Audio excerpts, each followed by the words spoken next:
Bhojvanshi king Ugrasen used to rule in Mathura.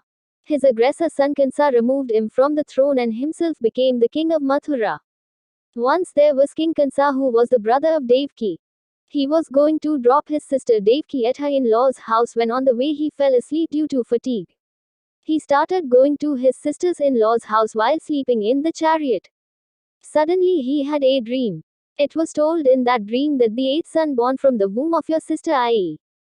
Devaki, whom you are happily taking to her in-laws' house, will kill you. Kansh woke up from his sleep in panic.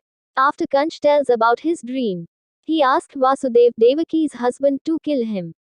Then Devaki pleaded with Kansa and said that I myself will bring my child and hand it over to you. What will be the benefit of killing your brother-in-law who is innocent? Kansa obeyed Devaki and put Vasudev and Devaki in prison in Mathura. After some time in the prison, Devaki and Vasudev were blessed with a child. As soon as Kansa came to know about this, he came to the prison and killed the child.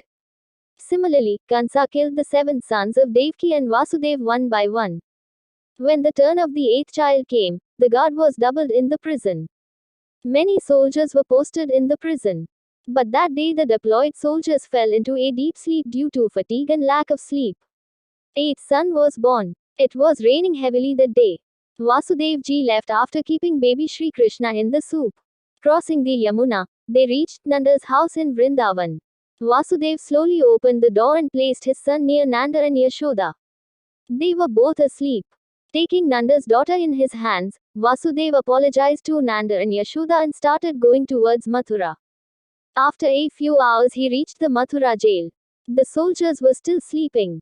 The daughter started crying as soon as she reached the jail. The soldiers were awakened by the sound of loud cries.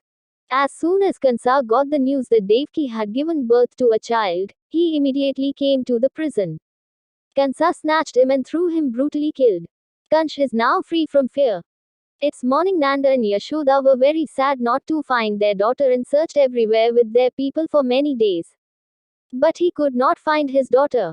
Tired, he stopped the search and adopted that son, whom he named Krishna. Slowly time passed and Sri Krishna grew up. Sri Krishna started playing his flute while creating Ras Leela with the gopis in Gokul.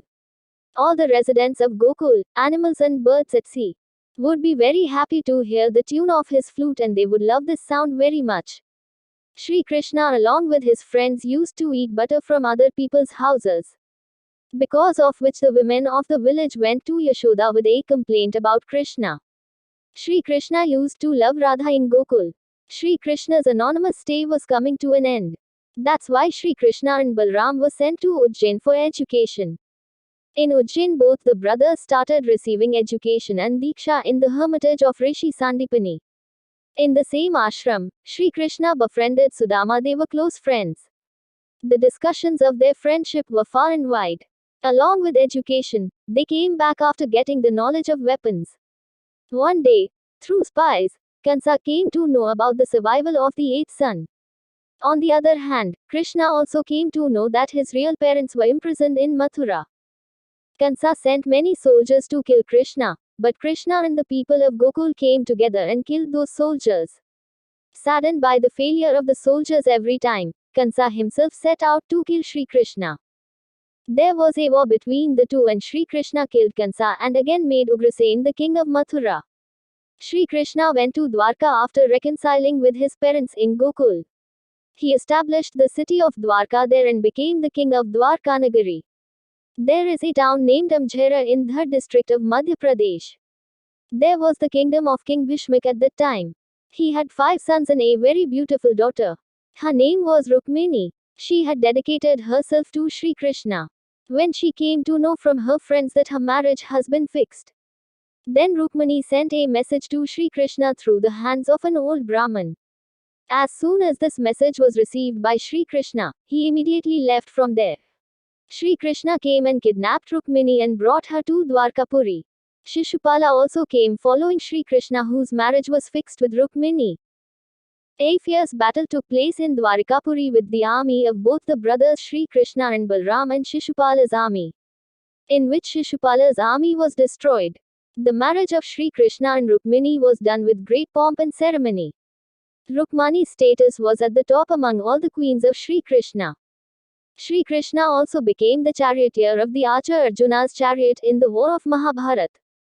Sri Krishna had given many teachings to Arjuna during the war, which proved very helpful for Arjuna to fight the war. These teachings were the teachings of Gita which were told by Sri Krishna. This sermon is still famous by the name of Srimad Bhagavad Gita. Lord Sri Krishna had ensured the result of this war without raising the weapon in this war. In this war of Mahabharat, by winning religion over unrighteousness, the Pandavas had destroyed the entire Kaurava dynasty including the unrighteous Duryodhana. Duryodhana's mother Gandhari believed Lord Krishna to be the reason for the death of her sons and the destruction of the Kaurava dynasty. That's why after the end of this war, when Lord Krishna went to console Gandhari, then Gandhari, distraught with the grief of her sons, got angry and cursed Sri Krishna that the way my Kaurava dynasty was destroyed by fighting among themselves, in the same way your Yaduvansh will also be destroyed. After this Sri Krishna came to the city of Dwarka.